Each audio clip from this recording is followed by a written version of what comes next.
we always need to marry specificity to our questions. If I want a really substantive answer from Brandon, I need to ask you a substantive question. So maybe an example could be to your question, hey, listen, what are two things you're working on right now that you are passionate about? Hey, as you kind of think about the rest of 2024, what is something that you're really excited about? And is there anything that I can do to support you making that goal happen? This is the Leadership Foundry podcast. I am one of your hosts this week, Brandon Smith. Joining me this week is my co-founder and co-host, Randy Hain. We are going to be talking today about a very important topic for leaders, and it's an evergreen topic for leaders, but it's one that we see as a real challenge and real opportunity. We're talking about engagement. Randy, my friend, how are you today? I'm doing well. Good to see you. Good to see you too. Good to see you too. So when you think, maybe a good starting place for Randy for us in this conversation around engagement, when you hear the word engagement, what does it mean to you? And is there anything that it shouldn't mean? Yeah, I kind of think about there's a duality to that. I think about engagement through the lens of a leader in a company or leaders, and their, quite frankly, not just opportunity, but obligation to spend time with their people, engage, listen, talk to them, make them feel valued. So I think there's that angle from the leader to the folks. But I think also how people feel about their jobs and their purpose and how they feel about belonging to a company. Do they feel like they're part of something? Do they feel like they understand the vision? Do they enjoy what they're doing? So I think there's a duality to engagement, in my opinion. What's your take? Yeah, I love that. I think you're right. It's the leader, plus it's how the person feels about their work they're doing. And does it feel meaningful and purposeful? Am I seeing results? All those sorts of things. I would agree with all that. I think at times it feels like engagement is getting angled towards how do we get folks to come back into the office? Yes. And it becomes about, well, what days should we offer a buffet and cater in food? Mm-hmm. And while those are nice things, I for our conversation today, I would offer up to the listeners that we don't think about that as a form of engagement. We really think about what can we do as human beings to help other human beings feel connected. I would love us to anchor a little more on that definition. How do you feel about that, my friend? I love it. And it's interesting, immediately what popped into my mind was it feels like there are two key issues that we're talking about. And I so love that you made the key point about humanity. We're talking about our fellow human beings. These are not names on a piece of paper. These are our fellow human beings. So how do we engage with our human colleagues better? So these are two things that come to mind for me. One, and I'd love to get your take on these, I feel like we have over-indexed towards programs versus people. We have come up with all kinds of innovative, technology-driven ways often of engaging with people. And they're programmatic, and sometimes they can be very, very helpful. But what I find is it often puts layers between the leader and the people. There's not as much actual one-on-one engagement. There's just all these great ways, these programs to kind of engage with people.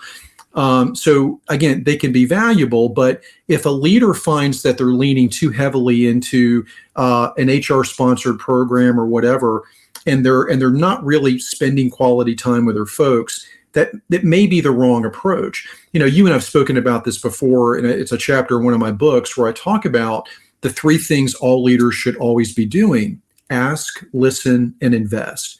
Ask great questions, understand where your people are, listen actively. No, don't listen to respond, actually listen to them, and then make an investment. What do they need from you right now?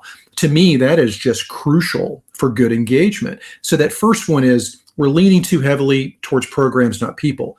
The second one maybe is not talked about enough, and you and I chat about this privately and with our clients, is I think a lot of the ways that companies engage with their people today don't really take into account how people like to, maybe their personalities, how they like to engage with others. My point is, I'm a high functioning introvert, and I find increasingly the younger generations I engage with are also fairly introverted. So if you host the company happy hour, or let's all get together in the break room and celebrate whatever, that's not always comfortable for people that are a little bit more shy or more introverted. So I think we need to find a way, if we're going to use socialization and activities like that to engage, let's be sensitive to the personalities of the people on the team. I'm always going to be an advocate, and you know this, for the one-on-one coffee meeting, the one-on-one lunch, maybe the one-on-three where you just get a small group together as a leader and spend quality time where you can really have a conversation, be vulnerable, be open, and share. So those are my two ideas. I think we're too focused on programs versus people, and we've really not done a good job of catering to the personality sort of quirkiness and needs of the people on the team. What's your take? Yeah, Randy, I love that. And when I think about kind of ask, listen, and invest, I think those are evergreen. I mean, they're universal. That was probably happening with the best leaders 50 years ago. Could even be 500 years ago when you think about apprenticeships. Yes. And that ask, listen, and invest. So I don't think that I think what we're saying, actually what you're saying is, let's get back to our humanity. Yes. Let's bring that back. So rather than saying this is brand new, no, it's best practice as human beings to other human beings. We need this. Now, the big elephant in the room, my friend, that I would say that's causing us to not ask, listen, and invest, causing us not to spend that one-on-one time, coffee, lunch, whatever it is the word actually just used. Time. Yeah. Time is our problem. So this is going to, I think the first step for engagement for any leader is they have to get a real strong mastery of their calendar. And they can't just be running from urgent thing to urgent thing. We've talked for many, many years about the book I wrote in 2020 about the hot sauce principle. We live in a world where everything is urgent all the time. And because of that pacing, it has leaders running from meeting to meeting to meeting to meeting. And virtual work is even worse. I was working with a team probably 3 or 4 years ago, and we were doing a session, and there was a leadership team. And I said, all right, folks, we're going to take a break. What's your customary break on one of these virtual sessions, virtual calls? And they just went quiet. I said, well, so what's the break? They said, no, we don't take breaks. What do you mean we don't take breaks? Yeah, we don't go to the restroom. We just have to hold it. Not healthy. Right. So I think it's going back to some of those old school elements of just getting to know people. So it requires a little bit of that intentionality and mastery of our calendar. So before we go further down into some of those best practices of engagement, Randy, I absolutely love it when you get to talk about calendar, mastering the calendar, time thieves. Give us a few best practices on how we can start to create space for engagement. I think that's our starting place. Let's do a little spring cleaning. Let's get things all nice and neat, and then we can talk about how we do it. So what would be some good starting places for someone listening here today that says, I want to do this, I have no time to do this? Brother, you've come to the right place. I'm excited about this. But I'm going to start in a place that you're probably not expecting. I want to actually get us to step back, and I want us to think about our mindset. I want us to think about attaching ourselves to the right goals. Let me give you an example. Before the show started, I was telling you about that I had the good fortune this morning to have some quiet time, some prayer time, some exercise time, and I feel really great. And it's early in the morning where we're having this conversation. So I made an investment, and it's going to pay dividends all day long. So here's the thing, and this is getting directly to your question. When we think about spending more time with our people, yes, you're correct. Everything takes time. Time is a finite resource. We only have so much of it. Absolutely.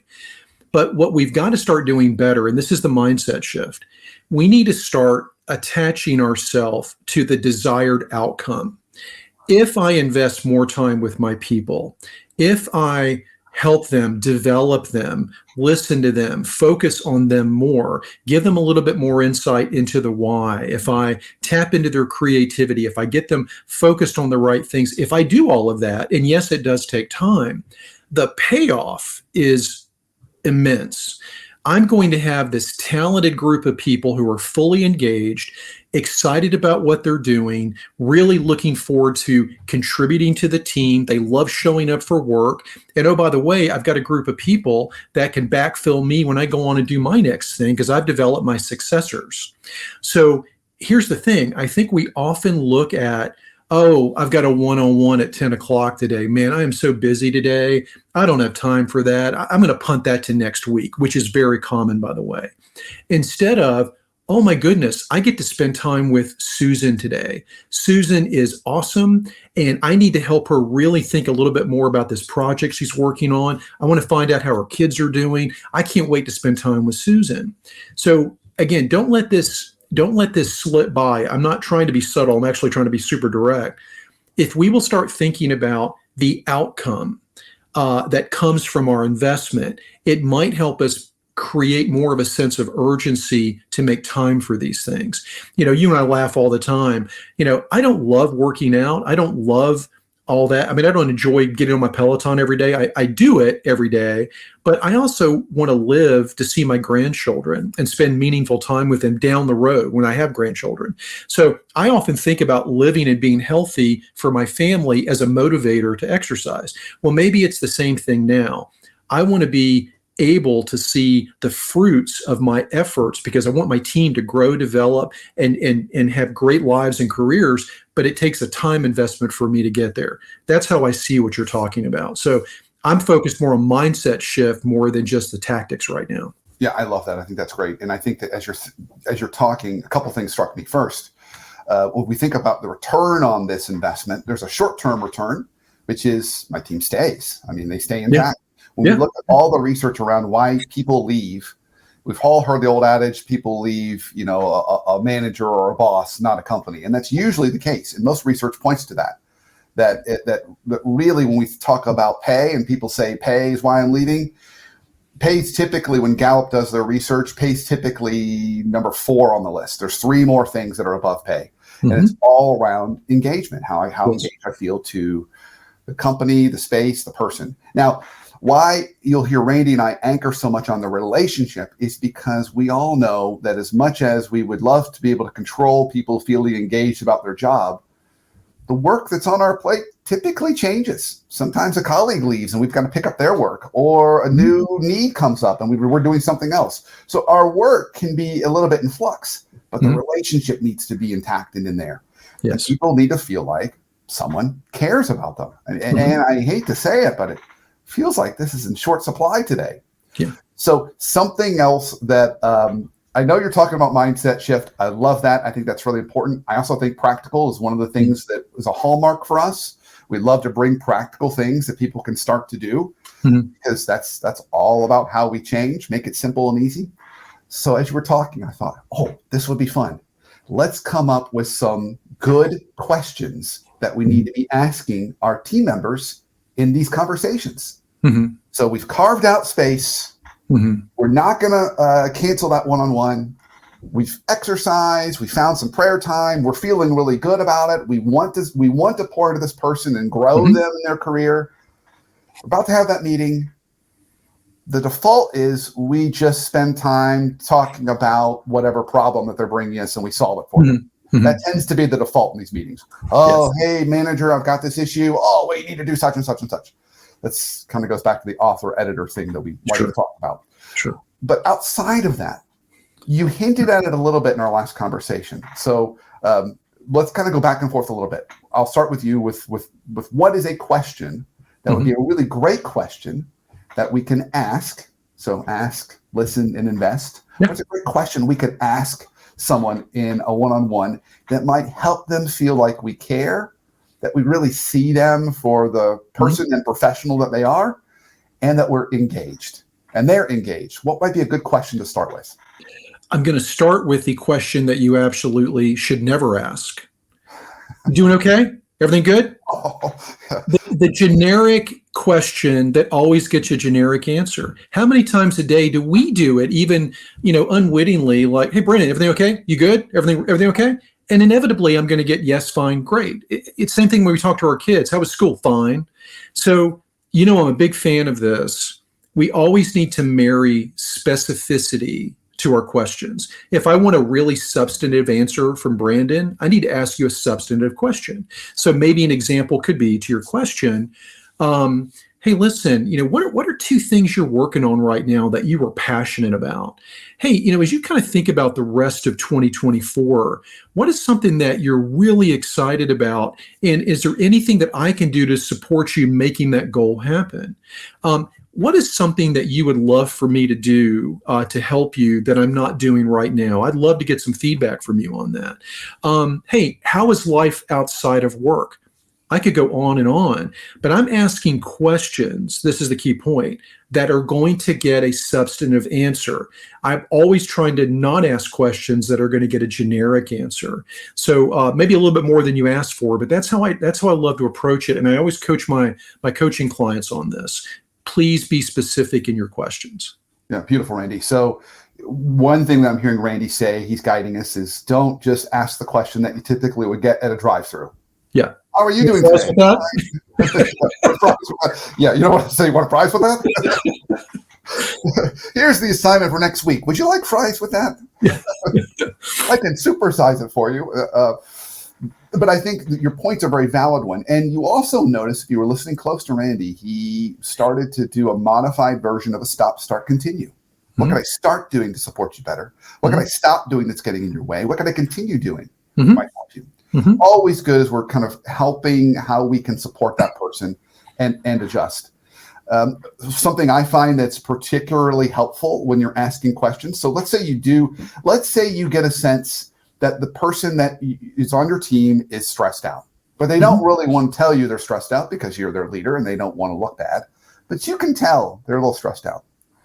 Well, don't say, how's your stress today? Or are you stressed? They're going to say, no, I'm fine. Okay. Another way to get at it, use a 10-point scale. On a scale of 1 to 10, how would you put your stress level today? 10 being absolutely as high as it can go. I can barely hold on to the reins. 1, I feel more like I'm relaxing on a beach. What you'll find is when you ask those kinds of questions, ask things out of a 10-point scale, when someone would have said fine, you're going to end up with a score that is not fine. Yes. You get, and then you can say, oh, tell me more about that. So let's say someone gives you, and let's say a 10 is bad, and they say, I'm a 7. Wow. Okay, tell me more. What's leading to the 7? And now we can get curious about what's underneath that 7. What could I do to help you move that from a 7 to maybe a 5? Yeah. You can have some conversation around adjusting the metric, adjusting the number. And it really can create much more stimulating conversation and much more precision, which is what you're saying. Brandon, one of the things I love about what you just said, it's so important, and I hope our listeners are picking up on this. What you're doing is you're opening the aperture of the conversation. When you ask those generic, everything fine? Yes. You close the aperture. You're closing the conversation has no place to go. What you have just done so well is you've opened the aperture. Now anything can happen. And that's what I love about what you said. I hope our listeners picked up on that. Yeah. It just creates much more richer dialogue, because then you can explore, well, what would move it up? You don't want to have that happen. What would move it down? You can play with it. Now, another important question that I find leaders are not asking enough of, and probably because they're scared of the answer, to be honest, but it's a really great way for people to feel like you truly care about them and their lives. So there's lots of ways to get there, but one of them is simply, as you look out into 2025, where would you love to see yourself grow professionally? What would you want to see for your career going forward? Is there a role or promotion you want to shoot for? Is there a skill set you want to develop? What would you want to do? Where would you want to go? I think so many leaders today are afraid to ask that question because they're afraid the person's going to say, well, I wouldn't be here in a year, or some other scary answer, when reality is people just want to feel like you're caring not only about their work product today, but you're caring about their professional growth and development tomorrow. Yeah. So I love that kind of question too. Randy, any kind of edits or amendments to a question like that from your vantage point? No, it's not a but, it's more of an and. I love that question. And then the next question is, listen, thanks for sharing that. what are some of the obstacles that you see that potentially are keeping you from that version of yourself in 2025? What can we work on together? So now you've actually created this phenomenal foundation for a developmental conversation. But this really kind of goes to something that I know you and I both have a lot of passion around. Leaders, if you're listening to this podcast today, we just want to really challenge you to not be afraid of hearing the truth from your teams. Don't be worried about hearing feedback that is uncomfortable. All feedback is a gift. All of this insight that you're gaining about your teammate is a gift. So yeah, maybe they talk about, I'm really struggling at home, or I'm having a really hard time with whatever. It's better to know, and then if appropriate, and if you've got the ability, to help them or direct them to the resources that can help them. The worst thing we can do is pretend all is well and shove things under the rug. Brandon alluded a minute ago to Gallup data. The Gallup poll that I saw last year says that 2/3 of the workforce are disengaged. 2/3. So what that should be telling us is all of us have an issue, and we can't just turn a blind eye to it. And the only way to figure out what those issues are is to ask, listen, invest, use the kind of questions that we're giving you. Again, open the aperture of the conversation, don't close it. So again, if you're worried about hearing something that's uncomfortable, you don't want to deal with, hey, that's leadership. And that we all have to embrace that responsibility. Yeah. And to your point, Randy, when we create that culture with our one-on-ones with our team, where we're comfortable asking questions, even the uncomfortable questions, and getting feedback, we are promoting psychological safety. So psychological safety, the simple definition is when we feel psychologically safe with a manager, team member, team, we drop all of our armor and weapons at the door. We feel safe enough, comfortable enough to share bad news, knowing we're not going to be the one that gets in trouble because we're the messenger.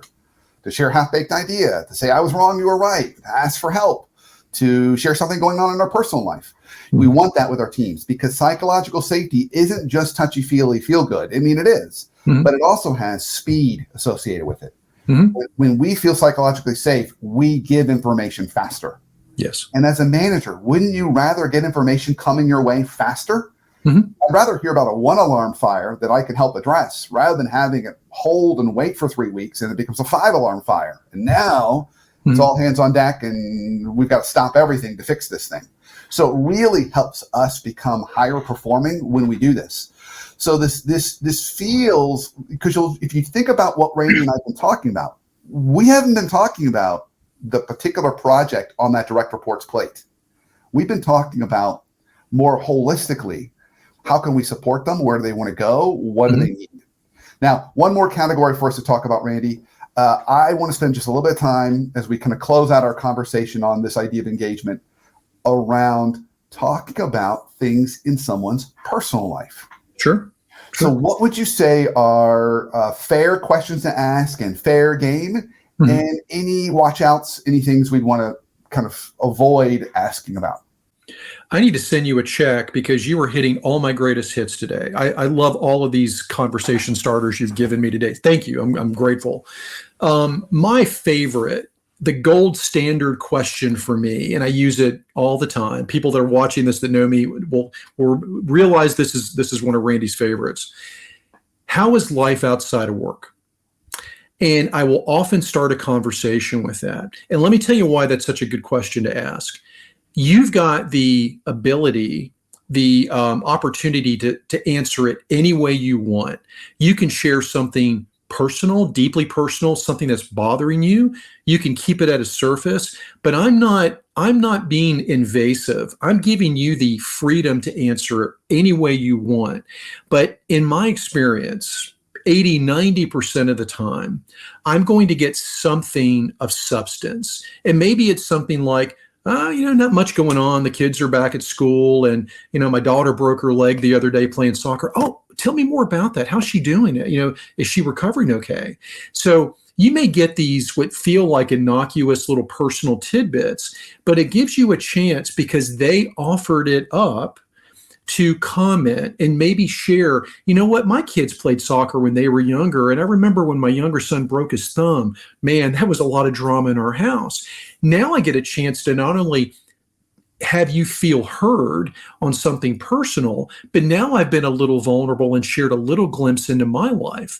And just imagine the foundation that we're building here for maybe a more personal conversation, which is always helpful and rich. Now, we've always got to be careful, obviously. I don't want to, start out with, hey, the rumor has it that you've really been having some problems in your marriage. Is everything okay? That would be idiotic of me to ask, and I would never ask that. But this idea of how's life outside of work, the other person has the choice, the freedom to share what they want.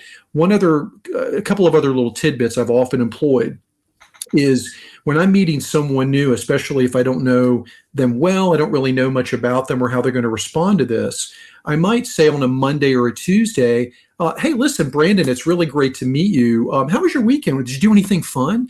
And I might immediately launch into, I don't know about you, but oh my goodness, I had so much to do around the house. The kids kept me busy. We had lacrosse practice, and my wife and I got a chance to go out to our favorite Italian meal for dinner Saturday. What did you do? How about you? And by doing it that way and sharing a little bit, I'm giving them a little glimpse into my life and letting them know it's okay to be personal. And I gave you a glimpse into my life. The same thing applies to Thursdays and Fridays. Hey, what are you doing this weekend? I don't know about you, but my wife and I are going to go up to Blue Ridge. I can't wait. It's going to be great. We love taking our kids up there. I'm going to get some writing done. What are you going to be working on? What are you doing? And again, I'm giving you a little bit of my life and giving you permission to do the same. Because as you and I have spoken about, vulnerability invites vulnerability, transparency invites transparency. So those are some of my greatest hits that I would share. So I'm going to help us land the plane here, Randy. So I'm going to say a couple things. First, I really hope folks listen to not only what you were saying there, but the ratio in which you were moving in these conversations. So if you listen close to Randy, he's probably talking about himself. He's doing it intentionally to share a little more vulnerability, create space so people feel comfortable, create that psychological safety. Vulnerability is such an important part of psychological safety, and the leader has to go first. But you'll notice Randy's talking about 10% of the time about himself. The remaining 90% of the time is either him asking clarifying questions or just listening. So engagement is not about us. We're going to engage this person by talking to them to death until they're engaged. That's not, engagement actually feels almost counterintuitive. I'm going to sit back and just listen and ask questions and be fully present.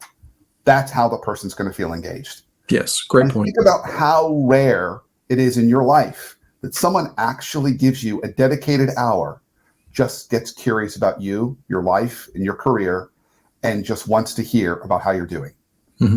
We typically pay people for that. So if we can give that gift as managers and leaders, huge. Now, the last thing I want to add to this, Randy said kind of what's going on in your life, or how, he'll ask some of those questions, a little bit general, but he's doing it in an important way. He's avoiding getting into sticky subjects or controversial subjects. So what we would not want to ask right now, hey, so who are you going to vote for this November? A bad idea. That's just going to open up a whole other can of worms and potentially create a divisive relationship or conversation. Let's don't do that. So I would generally say, the general rules of stay away from kind of sex, politics, money, maybe even religion, depends on how you want to do that. But I would keep some topics that can be a little more personal, private, controversial. I would keep those out of the discussion. I wouldn't offer those up as the manager. If the direct report offers one, I might acknowledge what you heard, but I would not necessarily offer a counter opinion or position. We're here to listen to them and create space for them and have them feel supported and cared for, not necessarily to enter into a debate. So I would say that's probably a line I'd want to make sure we don't cross. But as long as you stick to kind of the ratio and the approach that Randy's kind of offered to us, I think we're going to be in quite good shape, and people are going to come away from those conversations feeling heard, feeling supported, and much more engaged in what they're doing. So Randy, any kind of final thoughts from you, my friend, before we wrap this up? One thing to put a cherry on our sundae with this particular conversation. Notice everything that we've talked about today is about a conversation, but it needs to be something where you're either physically with them or we're doing it virtually where they can see your face and hear your voice. None of what we're doing should ever be done via email, or text. Quite frankly, I probably wouldn't do it via phone either.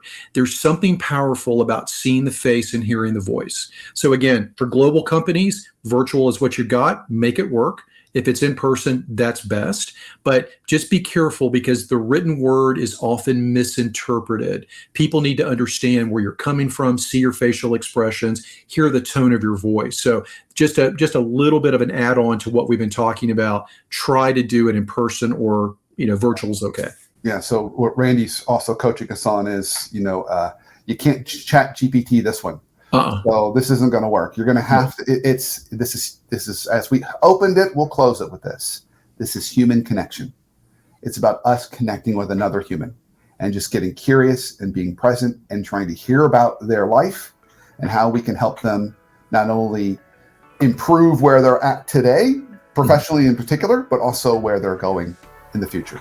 Mm-hmm. Well, I hope you all enjoyed this conversation. I know I did. I always enjoyed my time with my partner. He always shares so many good practical nuggets, and that's the whole point of our podcast, is practical nuggets. So my ask and our ask of you is take away something from today. Put something into your toolkit that you want to start doing with your teams today to help them feel more engaged and thrive starting tomorrow.